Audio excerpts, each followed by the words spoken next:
तो एवढा मोठा प्रोजेक्ट आपल्या इंडियामध्ये फर्स्ट टाइम झालेला आहे आणि ती ग्लास पण जी आहे ती डिजिटल ग्लास आहे, म्हणजे त्या ग्लासेसमध्ये काय इलेक्ट्रिक करंट सोडलेलं असतं आणि ती ग्लास त्या बेसिसवरती ओपेक होते.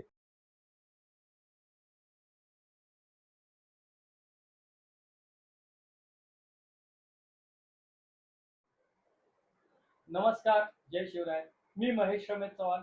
एमयूएल चर्चा या आपल्या युट्यूब चॅनलवरती सगळ्यांचं स्वागत आहे. एमयूएल चर्चा या आपल्या युट्यूब चॅनलवरती आज चर्चा करण्यासाठी स्पेशली आपण आज बोलवलं आहे स्वप्नील पाटील दादांना. नमस्कार. स्वप्नील पाटील दादांचं फसाड इंजिनिअरिंग या क्षेत्रामध्ये व्यवसाय आहे. फसाड इंजिनिअरिंग अर्थात काय असं मलाही माहिती नाहीये, कदाचित मला माहिती असेल पण नक्की इंग्लिशमध्ये त्याला काय म्हणतात हे मला माहिती नाहीये.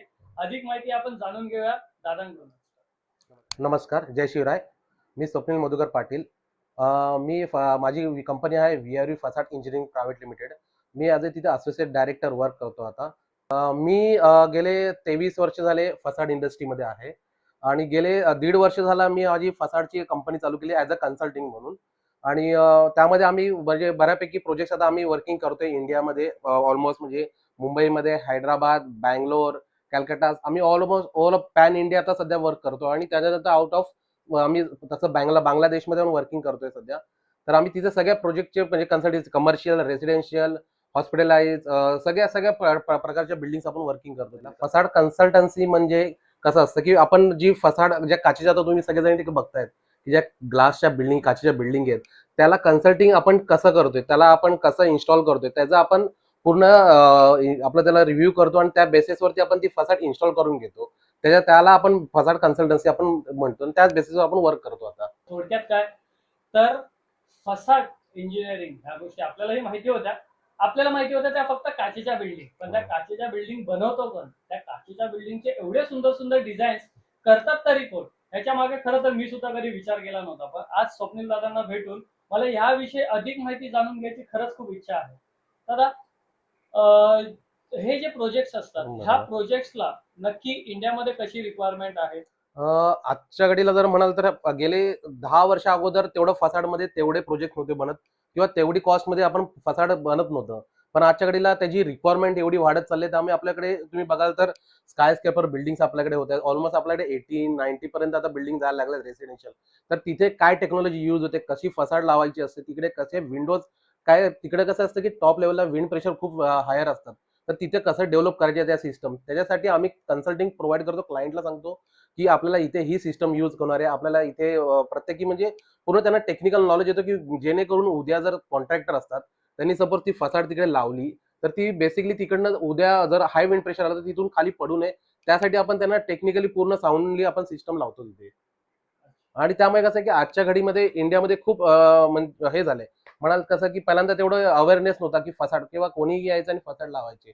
पण आजच्या घडीला असं झालंय की नाही, आजच्या घडीला प्रत्येक प्रोजेक्टमध्ये कन्सल्टन्सी सगळेजण रिक्वायरमेंट आहे, कारण की त्यांना पण माहिती आहे की फसाडचा इम्पॉर्टन्स का आहे, कारण की हाय राईज बिल्डिंग होतात त्याच्यामुळे सगळेजण सेफ्टी पर्पजली खूप विचार करतात. जे काही तुम्ही सांगता म्हणजे जसं आता आम्ही लहानपणी बघतो की अरे वा ही बिल्डिंग दिसते किंवा ते दिसते आणि आपल्याला या बिल्डिंग मध्ये मी जर का इंजिनियर झालो, आर्किटेक्ट झालो, तर मग मला ही अशीच बिल्डिंग बनवायची आहे. तुमच्या बाबतीतही कधी असं झालं होतं का की लहानपणापासून आपण कुठेतरी फिरायला गेलो आणि काचेची बिल्डिंग दिसली आणि तुम्हाला वाटलं यस मला सुद्धा ही अशीच काचेची बिल्डिंग बनवायची, असं काही होतं का? नाही, असं काही नाहीये त्याच्यामध्ये. ऍक्च्युली मी नॉर्मली, आम्ही कसं की नॉर्मल एज्युकेशन घेत आलो, म्हणजे त्यावेळेस असं की माइंड मध्ये पण नव्हते की आपण कधीतरी आपण फसाडचं असं बिल्डिंग कधी करू म्हणून. कारण की नॉर्मली लहानपणापासून कसं होतं, माझं नॉर्मल शिक्षण होतं. मी नॉर्मली 10वी-11वी पर्यंत करत गेलो, 12वी केली नॉर्मली. पण त्याच्यानंतर कसं झालं की माझ्याकडे कसं होतं की माझ्याकडे काही असं डायरेक्शन नव्हतं सांगणार की तुला हे करायचंय. मी नॉर्मल मुलांसारखं आपलं 11वी-12वी केली. त्याच्यानंतर नॉर्मली कसं झालं की माझं थोडंसं टाइम वेस्ट गेला, 1-2 वर्ष थोडंसं मी लाईटली घेत गेलो. पण त्याच्यानंतर कसं झालं की सगळेच जण माझे फ्रेंड सर्कलमध्ये, की जो तो आहे तो टेक्निकली काही ना काहीतरी करायला लागला, हा पण करायला लागला. पण माझ्याकडे कसं होतं की तेवढं काय हे नव्हतं. त्यामुळे नंतर मी विचार केला की चला ठीक आहे, मला पण काहीतरी करायचं. त्या बेसिसवरती मी काय केलं की टेक्निकलचा कोर्स करायचा म्हणून मी ऑटोकॅडचा कोर्स स्टार्ट केला. आणि त्याच्यामध्ये काय केलं, त्या ऑटोकॅडचा कोर्स केल्यानंतर पण मी एका ठिकाणी एक ऍज अ ड्राफ्टमन म्हणून लागलो कामाला, की त्यावेळेस तर म्हणजे नॉमिनल सॅलरी होती. पण मला काहीतरी शिकायचा विचार केला होता की मला कुठेतरी काहीतरी आता करायचंय. तर त्या बेसिसवरती मी ड्राफ्टिंग चालू केली. त्यानंतर मी ड्राफ्ट्समन म्हणून काम केलं. त्याच्यानंतर थोडं थोडं वरती वाढत वाढत मी टीम लीडर वर्क केलं. त्याच्यानंतर मी नेक्स्ट कंपनी चेंज केली, तिथं मी ऍज अ टीम लीडर झालो. त्याच्यानंतर त्याच कंपनीमध्ये मी एजीएम झालो, त्यानंतर त्याच कंपनीमध्ये मी ऍज अ जीएम डिझाईन म्हणून मी वर्क करायला लागलो. तर असा माझा एक हे होतं. पण त्या लहानपणी मी विचार नव्हता केला की मी फसाड इंडस्ट्रीमध्ये कधी जाईन आणि करेन. पण आजच्या घडीला ठीक आहे की म्हणजे मी आता वर्क सोडून म्हणजे मी स्वतःचा हे चालू केलं, बिझनेस चालू केला आणि मी ऍज अ कन्सल्टन्सी म्हणून वर्क करतोय आता तिथे. अरे वा, खूप सुंदर. म्हणजे येस. 12वी फक्त दादांनी 12वी पर्यंतच शिक्षण राईट. घेतलं होतं. 12वीच्या नंतर पुढे काय करायचं हे दादांना माहिती माहित नव्हतं. नव्हतं. ऍग्री. पण 12वी बरोबर. पासूनचा जीएम पर्यंतचा प्रवास, आता हो. हा साधारण किती वर्षाचा प्रवास असेल तुमचा? अंदाजे मला जर म्हणाल तर की तो तुमचा माझा एक एक 15-17 वर्षाचा माझा एक्सपिरियन्स होता तो. त्या याच्यामध्ये मी जीएम पर्यंत लेवलला पोहोचलो. म्हणजे जितकी वर्ष दादांनी 12वी करायला लावली तितकीच वर्ष राईट. दादांनी परत नोकरी केली. येस. आणि तेवढ्या नोकरीमध्ये दादांनी हो. 12वी पासून ते जीएम पर्यंतचा प्रवास खूपच चांगल्या पद्धतीने केलेला आहे.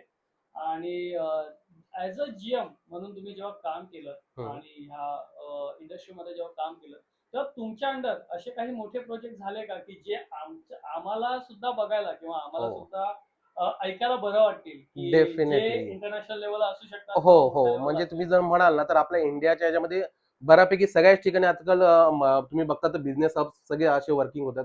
तर माझा जर मेजरली तुम्ही प्रोजेक्ट बघाल, तर आम्ही बंगलोरमध्ये Googleचं हेड ऑफिस वर्कआउट केलंय. रिओ बागमाने कन्स्ट्रक्शनचा आम्ही रिओ प्रोजेक्ट केलाय. तो ॲज अ मिनिमम त्याची ग्लासचीच कॉस्ट ऑलमोस्ट इंडियाच्या टॉपमोस्ट 85 टू 90 सीआर त्याची ग्लासची कॉस्ट होती. तो एवढा मोठा प्रोजेक्ट आपल्या इंडियामध्ये फर्स्ट टाइम झालेला आहे आणि ती ग्लास पण जी आहे ती डिजिटल ग्लास आहे. म्हणजे त्या ग्लासेसमध्ये काय इलेक्ट्रिक करंट सोडलेलं असतं आणि ती ग्लास त्या बेसिसवरती ओपेक होते. म्हणजे हा इंडियामधला म्हणता येणार तुम्हाला वर्ल्ड मधला सगळ्यात बिगेस्ट फसाड आहे की जी इलेक्ट्रिक करंट देऊन आपण ती फसाड बनवलेली आहे. आणि बँगलोरचा किंगफिशर टॉवर जे विजय माल्या त्यांचं आहे ते आपण वर्किंग केलं. ते पण बिगेस्ट म्हणजे बँगलोरमधला सगळ्यात हायराईज टॉवर होता तो. त्याच्यानंतर दिल्ली एअरपोर्ट केलाय, मुंबई एअरपोर्ट केला. म्हणजे म्हणायला गेलं तर आपण बऱ्यापैकी फसाडमध्ये जे टॉप मोस्ट इंडियामधले प्रोजेक्ट आहेत ते आपण वर्किंग केलेले आहेत त्यावेळेस. म्हणजे मी आज अशा व्यक्तीसोबत बसलेलो आहे की त्या व्यक्तीने म्हणजे त्या व्यक्तीने सगळ्याच थिअरी आता मला असं वाटतं इथे फेल केलेल्या आहेत, की तुम्हाला गरजेचं नाहीये की तुम्हाला जास्तीत जास्त शिक्षण घेणं किंवा हेही गरजेचं नाहीये की तुम्हाला कुठून तरी मोठी डिग्री घेऊन काम करणं गरजेचं आहे. दादांनी सांगितल्याप्रमाणे किंवा दादांकडून शिकण्यासारखी ही एक गोष्ट आहे की तुम्ही मेहनतीने किंवा तुम्ही आवडीने एखाद्या येस. प्रोजेक्टमध्ये किंवा आवडीने एखाद्या इंडस्ट्रीमध्ये काम करा. त्या इंडस्ट्रीमध्ये टॉप लेवलला तुम्हाला जाण्यापासून कोणीही वाचवू शकत ऍग्रीड. नाही किंवा डेफिनेटली. कोणी थांबवू शकत नाही. येस. दादांचा प्रवास खरंच, मी पुन्हा पुन्हा तेच सांगतोय की दादांचा प्रवास खरंच 12वी पासून ते जीएम पर्यंतचा जो प्रवास आहे आणि या प्रवासात एवढे मोठे मोठे प्रोजेक्ट दादांच्या अंडर अंडर झालेले झालेला आहे आहेत. तो. गुगल सारख्या मोठ्या कंपनीचा प्रोजेक्ट आणि तोही दादांच्या जर का अंडर झालेला असेल तर ही खरंच दादा तुमच्यासाठी पण खूप हो, प्राऊड अभिमान फील आहे. येस, वाली डेफिनेटली. गोष्ट आहे. हो, कारण की आणि त्यावेळेस कधी विचारत नव्हतं केलं की आपण एवढे मोठे प्रोजेक्ट करू शकतो. आणि तुमच्या कुटुंबासाठी सुद्धा मला असं वाटतं ही खूप प्राऊड येस, फील वाली गोष्ट आहे. तुमच्या डेफिनेटली. कुटुंबाला आधीपासून तुमच्यावरती एवढा अभिमान होता का लहानपणापासून? नाही, असं काही नाही. तुम्ही म्हणतात, पण त्यावेळेस कंडिशन वेगळी होती. म्हणजे जेव्हा मी स्टार्ट केलं, त्याच्या अगोदर माझं कसं होतं, की बऱ्यापैकी म्हणजे भरपूर लोकांकडनं असं होतं, की ठीक आहे, हा काय तेवढं काय पुढे जाणार नाही, हा काय वर्क करणार नाही. म्हणजे कसं असं, की आपल्याकडे मोटिव्हेशन देणारे त्यावेळेस लोकं खूप कमी होते. त्यावेळेस फक्त पाय खेचणारी लोकं खूप असतात, की म्हणजे ठीक आहे, हा दिवसभर टंगळा करतोय म्हणजे हा काय आयुष्यामध्ये पुढे काय जाणारच नाहीये. पण ते तसं नव्हतं. त्यावेळेस पण काय असतं, की तो एक फेज असतो. त्यावेळेस मला सांगणारं कोण नव्हतं. मला हे करणारं, मला गाईड करणारं असं कोण नव्हतं. पण त्यावेळेस कसं ठरवलं, नंतर एक टाइम असा आला, की मला ठरवायचं होतं, की नाही, मला काहीतरी आता करून दाखवायचं. कारण की मी त्यावेळेस भरपूर लोकांचं बोलणं ऐकलं होतं. त्यावेळेस असं एक वेळेस वाटलं मला, की म्हणजे की नाही, आता कुठेतरी मला काहीतरी स्वतःसाठी करायचं आणि त्या बेसिसवरती मी तो कोर्स केला आणि त्याच्यानंतर मी एक म्हणजे कधी मागे वळून बघितलंच नाही.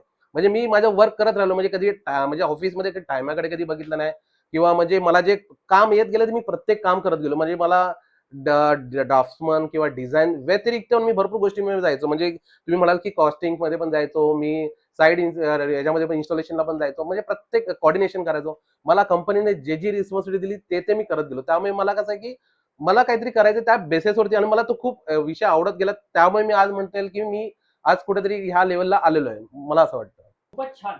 म्हणजे अ, येस. तुमच्या सांगण्यावरून मला असं खूप छान म्हणजे मला असं कळतंय की तुमच्या घरातल्यांना तुमच्यावरती 100% गॅरंटी होतीच खरंय, की खरंय. तुम्ही की आयुष्यामध्ये फार असं काही छान करणार हा, नाहीये. राईट. आणि पण तुम्ही खूप चांगल्या पद्धतीने त्यांना सुद्धा एक प्राऊड फील ते होतील अशा Yes. पद्धतीने तुम्ही तुमच्या आयुष्यामध्ये प्रगती केली आहे. त्याबद्दल खरंच ऐकून खूप बरं वाटतंय. थँक्यू. तसंच एक गोष्ट सुद्धा कळते की दादा तुम्ही फक्त ऑटोकॅड हा एक कोर्स केला आयुष्यामध्ये, हम्म. पण तो कोर्स केल्यानंतर आपण हे नाही बोलू शकत की दादांनी पुढे शिकणं थांबवलं. तो कोर्स केल्यानंतर दादांनी त्या कंपनीमध्ये जे आत्ताच्या आपल्या पिढीला त्रास असतो की आपण ऑफिसला गेल्यानंतर नेहमी घड्याळ बघत असतो की 5 कधी वाजतात आणि 6 कधी वाजतात. एकदाचे माझे 8 तास भरले म्हणजे मी निवांत आणि मी राईट. घरी जायला मोकळा. हो. 30 तारीख आली म्हणजे मी की पगार घ्यायला पगार मोकळा. करा. हो. ठीक आहे, नो डाऊट की ह्या ती गोष्टी आपल्या काळाच्या गरजा आहेत आणि ह्या गोष्टी आपल्याला गरजेच्या आहेत. आपल्याला पैशांची गरज आहे म्हणून आपण नोकरी करतो. बरोबर. पण दादांनी सांगितल्याप्रमाणे ती नोकरी करत असताना आपण प्रत्येकाने जर का तेवढा आपला वेळ जर का त्या कामासाठी दिला, तर आज ज्या लेवलला दादा पोचलेत, आपण सुद्धा त्या लेवलला पोहोचू शकतो. दादा, हा सगळा तुम्ही जो काय आतापर्यंत बरोबर. तुमचा प्रवास सांगितला किंवा तुम्ही सांगितलं की तुम्ही एक छोटासा कोर्स केलात आणि हो. त्या कोर्स नंतर तुम्ही तुमच्या मेहनतीने तुमच्या स्किल वरती तुम्ही एवढा सगळा प्रवास किंवा एवढा सगळा पल्ला तुम्ही गाठला. बरोबर. तर मला एक छोटासा प्रश्न आहे हम्म. की ह्या सगळ्यामध्ये जेव्हा कधी तुम्हाला फ्री टाइम मिळतो म्हणजे बऱ्याचदा मी ऐकलंय की जे असे यांच्यासारखे मोठे मोठे सक्सेसफुल माणसं असतात त्यांचा काही ना काही छंद असतो. कधी कोणी पुस्तकं वाचत असतात, कधी कोणी फिरायला जात असतात, कधी बरोबर. कोणी एकटं कुठेतरी टाइम स्पेंड करायला त्यांना आवडतं, एखादं इन्स्ट्रुमेंट वाजवत असतात किंवा एखादा स्पोर्ट्स खेळत असतात. तर ह्यापैकी तुमचा असं काही छंद आहे ज्याच्याने तुम्हाला ह्या सगळ्या कामं करायला तुम्हाला सेल्फ मोटिवेशन मिळतं? माझं म्हणाल तर कसं आहे, की मी नॉर्मली जास्त पुस्तक किंवा जास्त वाचणं माझं तेवढं होत नाही. पण मी जेव्हाही कुठेही फिरायला जातो किंवा मी जे काही बघतो किंवा मी सपोज जस्ट मासिक चालवतो कधी, त्यावेळेस त्यामध्ये मोठे-मोठे प्रोजेक्ट्सचे असे फोटोज असतात. तर मी माइंडमध्ये विचार करत असतो, की हे याने इन्स्टॉल कसं केलं असेल, याची फिक्सिंग काय असेल किंवा नॉर्मली मी कुठल्याही मॉलमध्ये जातोय, कुठल्याही एअरपोर्ट्समध्ये जातोय किंवा कुठल्याही जे मेगा स्ट्रक्चर जे म्हणतात, ते केले तर ते कसं केलंय, ते फिक्सिंग कशी होते, तिथं कसं त्याला टेक्निकल प्रॉब्लेम झाले असेल, की त्याने कसं सॉल्व्ह केलं असेल, ते मी भरपूर स्वतःहून ते हे करत होतो, की नाही ह्या माणसाने यावेळेस असं केलं असेल. तो थॉट करून करून मी माझं म्हणजे माझी इन्फॉर्मेशन डेव्हलप करत राहतो दरवेळेस.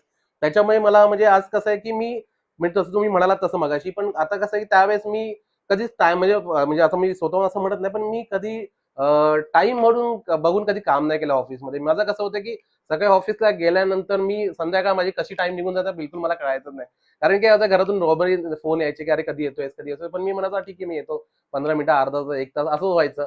पण मी कधी असं काम म्हणजे म्हणताल ना, की तुम्ही रिस्पॉन्सिबिलिटी दिली आहे, तर मला माझं टार्गेट असायचं, की माझा हे टार्गेट आहे तो आज कंप्लीट करायचा, तो कंप्लीट करूनच मी निघायचो. येस. आता कसं झालं, की न्यू जनरेशन कसं असतं, की थोडंसं त्यांचा टाईमचं एक हे असतो, की त्यांना भरपूर काही बाहेर पण गोष्टी करायच्या असतात. त्यांचं कसं असतं, की 6 वाजले, की मी चाललो ऑफिसमधनं किंवा नवीन काय शिकायचं म्हटलं, की नाही सर आज नाही, नंतर शिकू.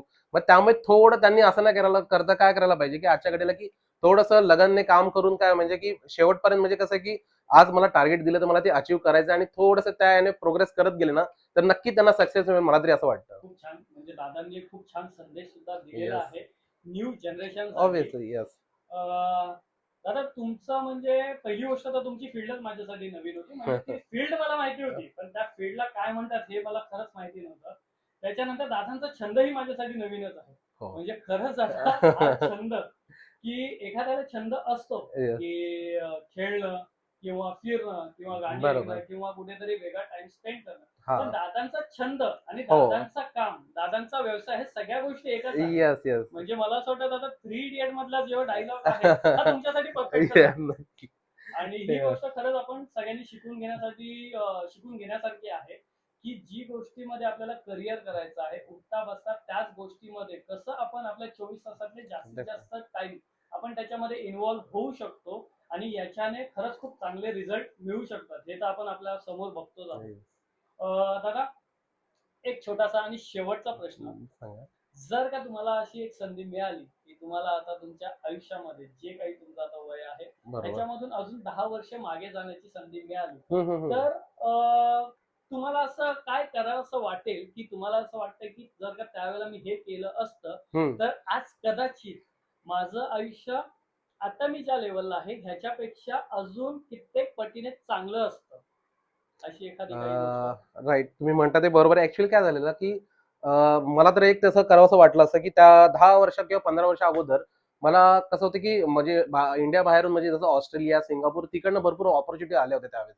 पण त्यावेळेस कसं होतं की मी कम्फर्ट लेवलमध्ये राहिलो थोडासा, की फॅमिलीमध्ये कसं होतं की मी एकटा असल्यामुळे, मुलगा असल्यामुळे थोडंसं फॅमिलीचं एक मला एक सपोर्ट म्हणजे मला त्यांच्यावर राहायचं होतं. त्यामुळे मी काय केलं विचार की नाही त्यावेळेस मला बाहेर न जाता जे काय होईल ते इंडियात आपण करू हा बेसिस माझा होता. पण जर त्यावेळेस सपोज मी जर गेलो असतो आउट ऑफ, तर आज थोडी कंडिशन अजून वेगळी असती. असं मला वाटतं की माझं ते एक त्यावेळेस थोडंसं एक राहिलं की नाही मी त्यावेळेस बाहेर गेलो असतो, तर मला वाटतं की थोडं अजून चेंजेस झाले असते माझ्या ह्याच्यामध्ये, असं मला वाटतंय. दादा एक छोटीशी रिक्वेस्ट आहे की तुमची जर्नी खरंच खूप सुंदर आहे आणि ऐकायला सुद्धा आम्हाला म्हणजे अरे ऐकायला अर्थात आम्हाला ती चांगलीच वाटते. Yes. पण नक्की त्याच चांगल्या जर्नीमध्ये नक्की तुम्ही काय काय फेस केलेत आणि तुम्ही काय काय त्रास सुद्धा त्या जर्नीमध्ये घेतलेला आहे हे खरं तर तुम्हालाच माहिती. तुम्ही ज्या झोन मधून निघालात आणि तुम्ही आयुष्यामध्ये ज्या पद्धतीने प्रगती केली, तुम्हाला काय वाटतं असे अजूनही जगामध्ये बरीचशी मुलं असतील ज्यांना स्वतःचं करिअर कुठल्या आपण साईडला करावं किंवा करिअर कुठल्या क्षेत्रात करावं ह्या गोष्टी अजूनही क्लिअर नाहीये. बऱ्याचशा खेडेगावातली मुलं आहेत पण त्यांच्यामध्ये तेवढं पोटेन्शियल आहे बरोबर. की ते चांगल्या चांगल्या लेवलला करिअर करू शकतात. तर तुमच्याकडून काही त्यांना एक छोटासा सल्ला किंवा काही गायडन्स मिळू शकतो का? माझं तेच म्हणणं आहे, की थोडं नवीन पिढीसाठी सांगणं तेच आहे, की अ, एक तुम्ही फोकस ठेवा, की एक तुम्ही कुठलाही जॉब निवडताय, कुठलाही करिअर, तर त्याला हे नव्हतं तुम्ही कंटिन्युअसली लाँग ह्याच्यापर्यंत घेऊन जा. आता मुलांचं कसं होतं, की 6 महिने झाले, वर्ष झालं, परत थोडंसं चेंज झालं, परत फील्ड चेंज करतात, परत फील्ड चेंज करतात. तसं न करता माझं म्हणणं आहे, की त्यांनी एकाच याने चालत राहिलं तर त्यांना सक्सेसचं आहे बघा, सक्सेस इझिली लगेच कुठेही येत नाही.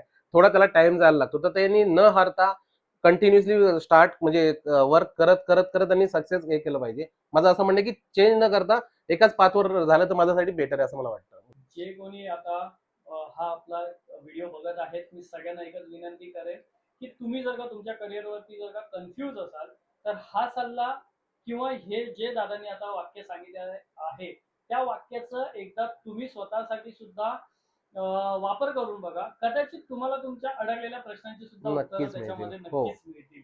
असं काही नाहीये की तुम्हाला आज ज्या कंडिशनमध्ये तुम्ही आहात, ज्या लेव्हलला तुम्ही आहात, लोकांनी तुम्हाला सांगितलं की तुझ्या आयुष्यात काही होणार नाही. याचा अर्थ तुमचं असं खरंच काही काही नाही. होणार नाही याच्यातला भाग नाहीये. बिलकुलच नाही. जर का म्हणजे हो. माझ्या हिशोबाने जर का ज्या व्यक्तीला सगळ्यात जास्त डॉमिनेट केलेलं असतं, येस. तीच व्यक्ती तीच व्यक्ती. आयुष्यामध्ये नक्कीच, खरंच नक्कीच. खूप जास्त मोठ्या हो. लेव्हलपर्यंत पोहोचलेली असते. त्याचं एक ताजं उदाहरण म्हणजे आपल्यासमोर बसलेले स्वप्नील दादा सुद्धा आहेत. दादांनीच मगाशी अर्थात आता हा आपला युट्यूब चॅनल आहे. युट्यूब चॅनलचं नावच एमएल चर्चा आहे. हा व्हिडिओ सुरू होण्याच्या आधी दादांसोबत चर्चा करत होतो. हं. दादांनी भले आपल्याला व्हिडिओमध्ये सांगितलेलं नाहीये, पण दादांनी ॲज अ डॉमिनेशन काय असतं हे दादांनी घरापासून बाहेर सगळीकडे दादांनी बघितलंय. फेस केलेलं होतं. त्यांच्या त्या पिरियडमध्ये 10वी, येस. 11वी, 12वी जेव्हा डेफिनेटली. त्यांच्या बरोबरची मुलं हे चांगल्या चांगल्या कॉलेजमध्ये ऍडमिशन घेत होते. पण दादांचं ऍडमिशन काही कारणामुळे तिकडे होत होऊच नव्हतं नव्हतं. किंवा येस. दादांचे इंटरेस्ट दादांनाच माहित नव्हते कशामध्ये आहे. पण हो. त्या सगळ्यामध्ये घरामधून किंवा बाहेरून जे काही ऐकायला मिळतं त्याच्यानंतर कोणताही मुलगा हेच स्वतःला बोलेल की मला खरंय. कदाचित काहीही जमणार नाही, नाही. हे चुकीचं आहे. कदाचित बरोबर. हो. मला खरंच आयुष्यामध्ये काहीही जमणार नाही. पण प्रत्येकाला एकच सल्ला असेल हां. की ज्या पद्धतीने दादांनी कोणतीतरी एकच फील्ड निवडली आणि त्याच फील्डमध्ये सातत्याने हो. मेहनतीने काम केलं आणि आज दादा ह्या लेवलला पोहोचलेले आहेत. तुम्हीही त्याच पद्धतीने एक फील्ड निवडा ज्याच्यामध्ये तुम्हाला आवड असेल, ज्याच्यामध्ये तुम्हाला काम नक्कीच. करायला मजा येईल, ती फील्ड निवडा. तुमच्याही आयुष्यामध्ये तेवढंच सक्सेस तुम्हीही डेफिनेटली येणारच. मिळवू हो, शकता. हो. नक्कीच. दादा खूप खूप धन्यवाद. तुम्ही आज एवढा वेळ दिलात आणि थँक आमच्या यू. एन्युअल चर्चावरती येऊन चर्चा केलीत. मला असं वाटतं ह्या व्हिडिओने बऱ्याच मुलांना देखील फायदा होईल आणि बऱ्याच लोकांना तुम्ही करत असलेल्या ही कामाविषयी सुद्धा माहिती. समजेल. असेच व्हिडिओ आपण काढत राहणार आहोत. हो. असेच छोटे छोटे व्हिडिओ काढून आपण वेगवेगळ्या व्यावसायिकांना भेटणार आहोत. वेगवेगळ्या व्यावसायिकांना भेटून त्यांची आतापर्यंतची यशाचा जो काही प्रवास होता, तो प्रवास आपण त्यांच्यासोबत चर्चा करणार आहोत आणि त्या प्रवासाची चर्चा ही आपण प्रत्येक वेळेला YouTube वरती टाकणार आहोत. आणि ती चर्चा, तो प्रवास आणि तो व्हिडिओ बघण्यासाठी तुम्ही ह्या आपल्या YouTube चॅनेलला सबस्क्राईब करा. सबस्क्राईब करा. ह्या व्हिडिओला लाईक लाईक करा करा. आणि शेअर करा. शेअर करा. धन्यवाद. धन्यवाद. जय शिवराय. जय शिव.